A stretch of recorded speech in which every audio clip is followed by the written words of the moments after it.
دیکھیے کسی جنگ میں اتنے صحابہ شہید نہیں ہوئے جتنے ختم نبوت کے لیے کیے. یہ مشن صدیقی ہے.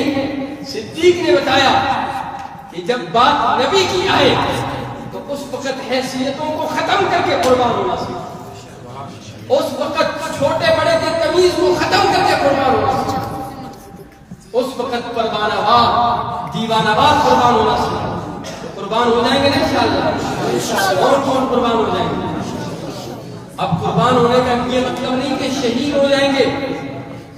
صرف یہ مطلب نہیں. قربان ہونے کا یہ مطلب ہے کہ ہم شہید ہو جائیں گے ختم نبوت کے لیے.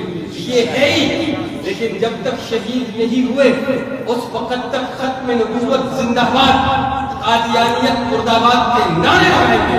اس وقت تک ہم گلی کوچوں میں جا کر ایک ایک کو ہاتھ سے پکڑ کر ختم نبوت کا مشن سمجھائیں گے. اس وقت تک ہم ایک ایک کو قادیانیت سے بائیکاٹ کروائیں گے. قادیانیت کو حرف غلط کی طرح ڈیلیٹ کروائیں گے. محنت کریں گے انشاءاللہ.